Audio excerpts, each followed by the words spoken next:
Hello student, स्वागत है आपका आईसीटी वर्चुअल क्लासेस में। मैं हूं कविता, आपकी बायो टीचर। उम्मीद करती हूं आप सभी अच्छे होंगे और स्वस्थ होंगे। तो क्लास कंटिन्यू करेंगे अपना चैप्टर जिसमें हम बात कर रहे हैं principle of inheritance and variation की। और प्रीवियस लेक्चर में आपने पहले म्यूटेशन पढ़ा था। हमारा जो टॉपिक चल रहा है वो है यहाँ पर मेंडेलियन डिसऑर्डर्स। तो बेसिकली हमें मेंडेलियन डिसऑर्डर्स पढ़ने हैं जो आपको होमवर्क में दिए गए थे। कुछ मेंडेलियन डिसऑर्डर्स जो हैं हम उनके बारे में डिस्कस करेंगे, कुछ एग्जांपल लेकर के यहाँ पर चलेंगे। तो आइए स्टार्ट करते हैं।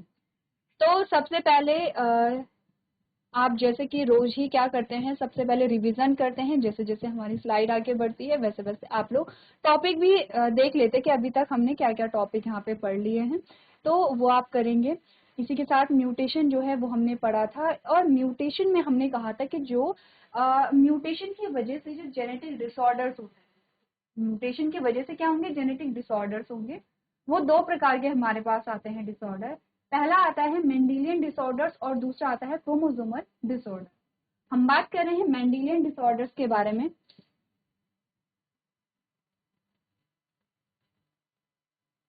ठीक है, मेंडेलियन डिसऑर्डर्स में हमने यहाँ पे कुछ एग्जांपल्स देखे हैं जिसमें हमने बात की है यहाँ पे, जैसे सिकल सेल एनीमिया है, जैसे थैलेसीमिया है, फिनाइलकेटोन्यूरिया है, कलर ब्लाइंडनेस है, हीमोफीलिया है। अगर हम जेनेटिक डिसऑर्डर्स की बात करें तो जेनेटिक डिसऑर्डर जो होते हैं यहाँ पे उन्हें हम कैटेगराइज कर सकते हैं। कैसे? क्योंकि मेंडेलियन डिसऑर्डर का मतलब है यहाँ पर जीन म्यूटेशन से रिलेटेड। ठीक है, मेंडेलियन डिसऑर्डर का मतलब क्या होगा, जीन म्यूटेशन से रिलेटेड होगा। और जीन म्यूटेशन किसी में भी हो सकती है, आपके ऑटोसोमल क्रोमोसोम में भी हो सकती है और आपके जो सेक्स क्रोमोसोम है उनमें भी हो सकती है। तो एक्चुअली में जो डिसऑर्डर हमारे पास आएंगे, अगर उन्हें कैटेगराइज करेंगे तो हम कुछ इस प्रकार से करते हैं। सबसे पहले आपने कहा ऑटोसोमल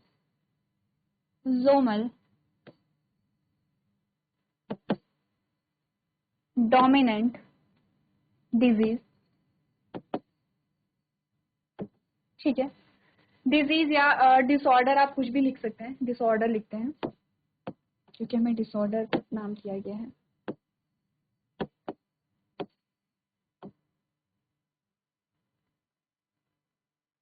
ठीक है,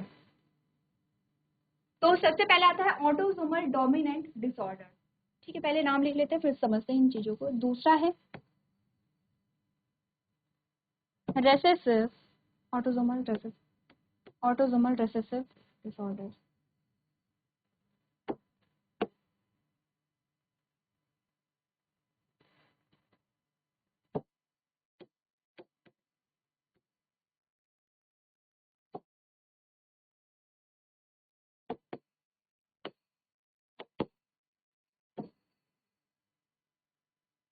ठीक है, तीसरा आता है यहाँ पे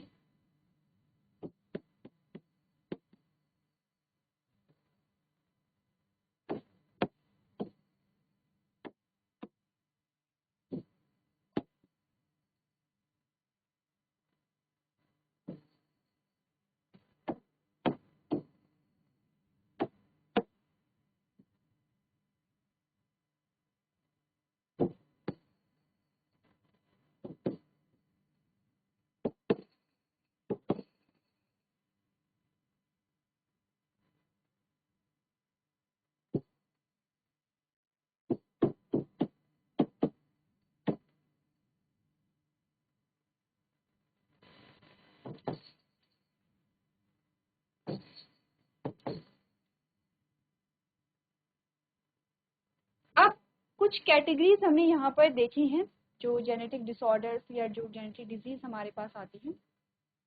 आपको ध्यान होगा प्रीवियस लेक्चर में हमने कहा था कि जो यहाँ पे जेनेटिक डिसऑर्डर्स होते हैं वो दो टाइप के होते हैं। वो डोमिनेंट हो सकते हैं, वो रेसेसिव हो सकते हैं।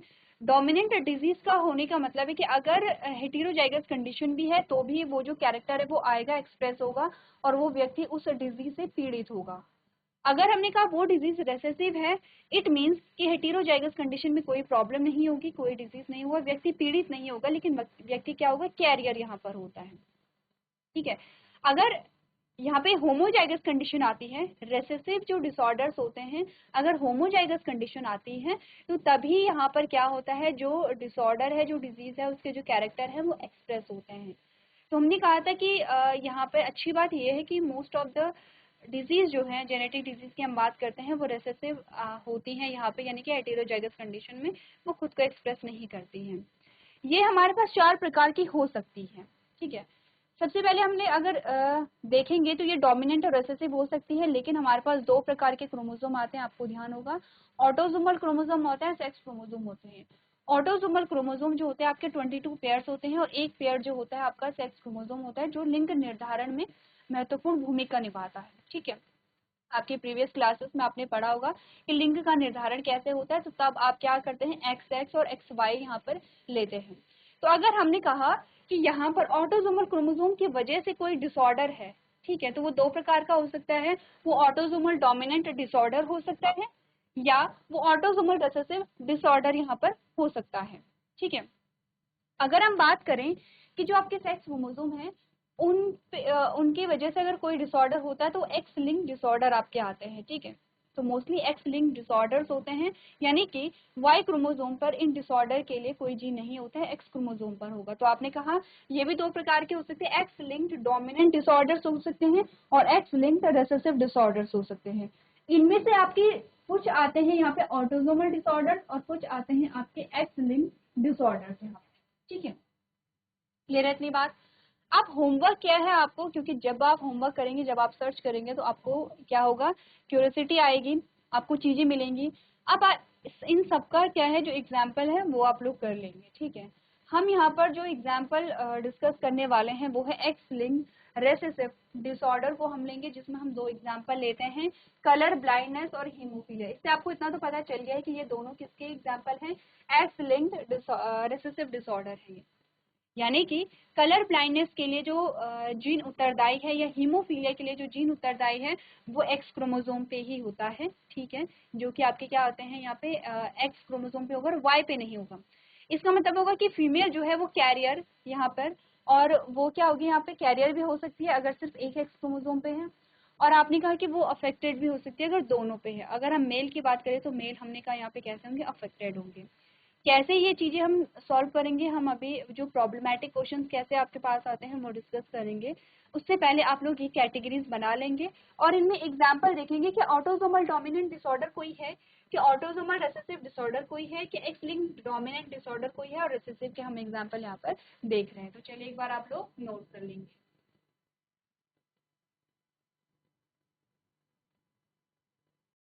अब यहाँ पे डिस्कस कर लेते हैं, यहाँ पे आपके पास क्वेश्चंस कैसे आते हैं। उससे पहले थोड़ा सा आप लोग ये देख लेंगे कि कोई भी डिजीज जो है, हमने प्रीवियस लेक्चर में क्या बोला था, सिकल सेल एनीमिया क्या है, इसके सिम्टम्स क्या होते हैं और ये होता क्यों है। तो ये सारी जो चीजें हैं वो एक बार आप लोग क्या करेंगे, पढ़ लेंगे, ठीक है। आपके पास जो इम्पोर्टेंट चीजें हैं पहले वो डिस्कस हम कर लेंगे, जिससे रिलेटेड क्वेश्चन आपके पास आते हैं। आपके पास क्वेश्चन दिए जाते हैं कैसे, आपको बोला जाता है अगर कैरियर जो होते हैं उन्हें हम वाहक कहते हैं, ठीक है। आपके पास क्वेश्चन आता है कि अगर एक, अच्छा सबसे पहले हम कैरियर का मतलब समझते हैं और अफेक्टेड का मतलब समझते हैं। हमने कहा हीमोफीलिया को लेकर के हम चलेंगे, और हीमोफीलिया जो होती है क्योंकि वो एक्स लिंक्ड डिसऑर्डर है, ठीक है, रिसेसिव डिसऑर्डर। अब यहाँ पर क्या होगा, जैसे कि हमने कहा किसी एक एक्स क्रोमोसोम पे अगर हीमोफीलिया के लिए जीन है तो हम इस प्रकार से दिखाते हैं, ठीक है। इसका मतलब फीमेल के एक एक्स क्रोमोसोम पे क्या है, हीमोफीलिया के लिए क्या है, जो जीन है, यानी कि जो जिसमें म्यूटेशन हुई होगी, या जो एबनॉर्मल जो नॉर्मल जीन वो एबनॉर्मल जीन में कन्वर्ट हो गया है, तो वो अब क्या कर रहे हैं, हीमोफीलिया को कॉज कर रहा है। तो हीमोफीलिया को कॉज करने के लिए जो जीन है वो इस क्रोमोसोम पे है, लेकिन ये दूसरा क्रोमोसोम क्या है, नॉर्मल, ठीक है।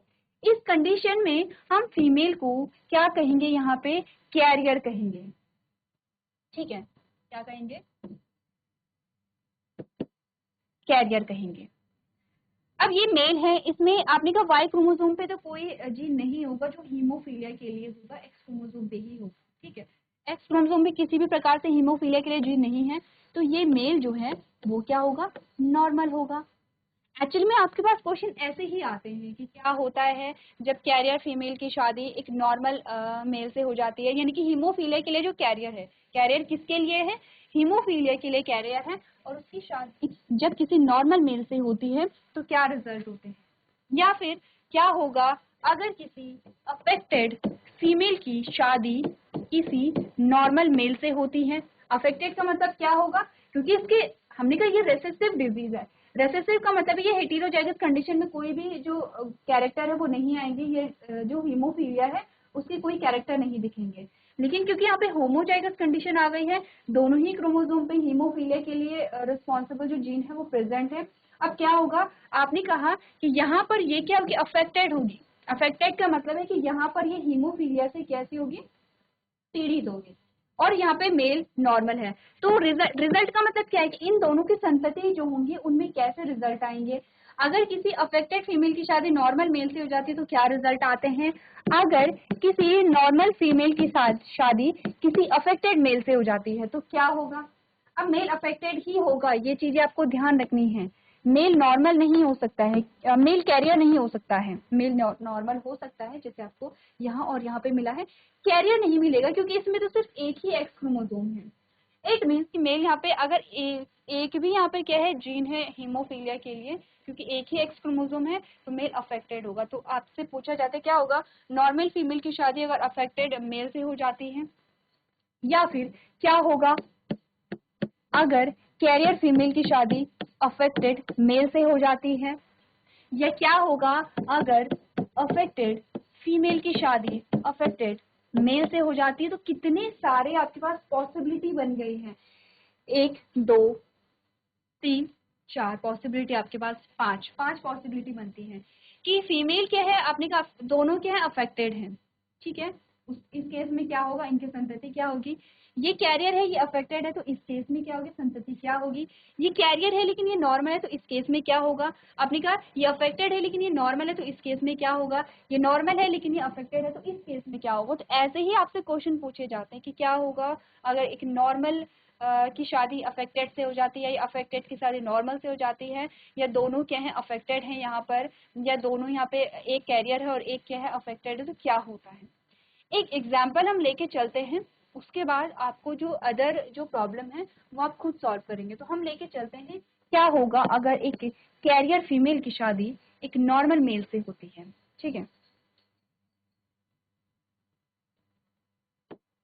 तो सिंपल सी चीज है, सबसे पहले हम क्या, ये तो पेरेंट है, सबसे पहले हम क्या बनाते हैं, गैमीट बनाते हैं। यही हमने सीखा है अभी तक, एक गैमीट ये है और एक गैमीट ये है। इसके भी क्या बनेंगे, गैमीट बनेंगे, एक गैमीट ये है और एक गैमीट ये है। अब क्रॉस करा देंगे। आपने कहा जब इस एक्स क्रोमोसोम का इस गैमेट का क्रॉस इससे होता है तो ये एक्स इससे क्रॉस करेगा तो एक्स एक्स कंडीशन आएगी। अगर इसका क्रॉस इससे होता है तो आपके पास जो कंडीशन आएगी वो आएगी एक्स वाई कंडीशन आएगी। अगर इसका क्रॉस इससे होता है तो आपने कहा इस प्रकार की कंडीशन आएगी, और इसका क्रॉस इससे होता है तो आपके पास ये कंडीशन आएगी। तो बेसिकली हमारे पास अगर हम रिजल्ट लिख लें, यहाँ पे लिख लें, एक रिजल्ट हमारे पास आए हैं एक्स एक्स, एक आए है एक्स वाई, एक आए है इस प्रकार से, और एक आए है ये 4 रिजल्ट हमारे पास आए हैं, ठीक है। इसमें हमने बोला ये तो जो फीमेल है ये नॉर्मल फीमेल है, और ये मेल जो है ये भी नॉर्मल मेल है। ये फीमेल जो है ये कैरियर आती है, और ये जो मेल है ये कैसा होता है, अफेक्टेड होता है, ठीक है। इसी प्रकार से हमारे पास रिजल्ट आते हैं, एक बार आप लोग देखिए रिजल्ट क्या यही होंगे या और होंगे।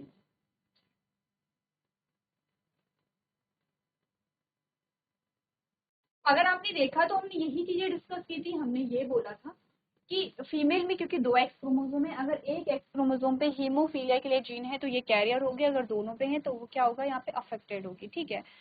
अब मेल में अगर हमने कहा कि किसी में भी अगर कोई हीमोफीलिया के लिए कोई जीन नहीं है तो ये नॉर्मल होगा या अनअफेक्टेड हम कह सकते हैं। और अगर आपने कहा एक्स क्रोमोसोम पे हीमोफीलिया के जीन होंगे तो ये अफेक्टेड होगा, क्योंकि सिर्फ एक ही एक्स क्रोमोसोम है। क्योंकि हमारे पास हम ये कह सकते हैं कि अगर फीमेल कैरियर है और मेल नॉर्मल है तो हमारे पास जो 50% जो या 25% जो फीमेल है वो नॉर्मल होती हैं और 25% जो मेल है वो नॉर्मल होते हैं, जो इनकी क्या है, आपने कहा कि जो इनकी संतति होती है। इसमें 25% जो फीमेल होती हैं वो कैरियर होती हैं और 25% जो मेल होते हैं वो अफेक्टेड मिलेंगे। अफेक्टेड क्यों मिलेंगे? क्योंकि सिर्फ एक ही एक्स क्रोमोसोम, इसीलिए अफेक्टेड की कैटेगरी में आते हैं। पहला हमने कर लिया है। आपसे क्वेश्चन ऐसे ही पूछे जाते हैं, ठीक है।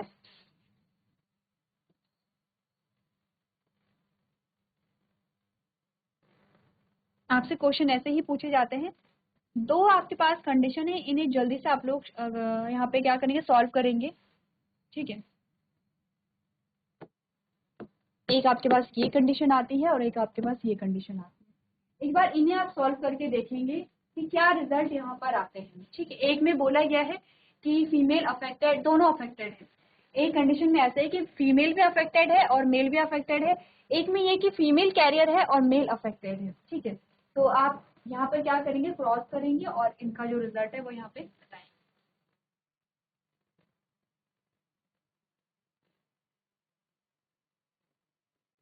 चलिए, तो इजी है। अगर आप यहाँ पर करेंगे तो आपने कहा सिंपली अगर हम क्रॉस कराते हैं बिना गैमेट फॉर्मेशन के, तो अगर इसका क्रॉस इससे होता है,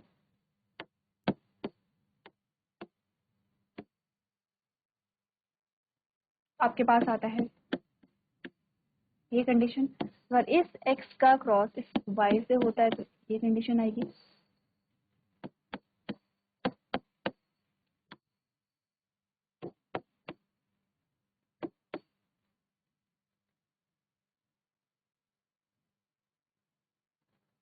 ठीक है, तो हमारे पास जो कंडीशन यहाँ पर आती है उसमें हमने कहा ये जो फीमेल है ये कैरियर है, ये जो मेल है वो अनअफेक्टेड या नॉर्मल है, ये क्या है यहाँ पे अफेक्टेड फीमेल है और ये भी क्या है, मेल अफेक्टेड है, ठीक है। तो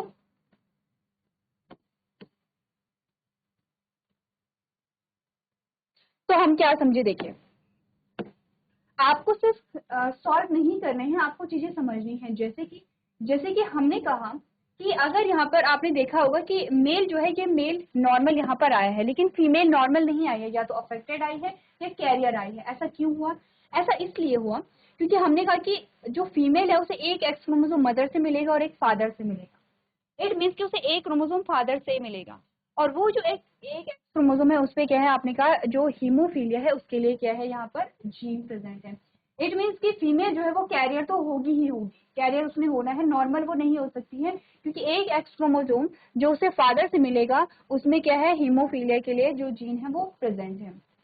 अब यहाँ पे डिपेंड करता है कि अगर मदर का ये वाला जीन आ जाता है, अगर इस क्रोमोसोम, अगर इस गैमेट का फ्यूजन होता है तो कैरियर यहाँ पर फीमेल आती है, जैसे कि आपने यहाँ पर देखा है।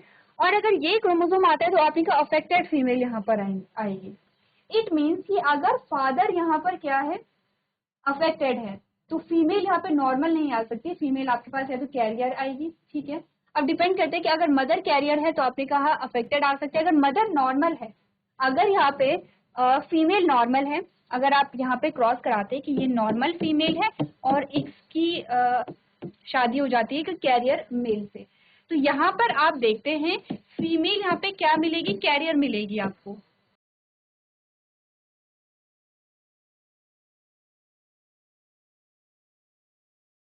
अब ध्यान से देखिए, इस वाले क्रॉस में दोनों क्रॉस का आप कंपैरिजन करेंगे। आपको प्रॉब्लमेटिक क्वेश्चन इसीलिए दिए जाते हैं कि ताकि आप चीजों को एनालाइज कर सकें।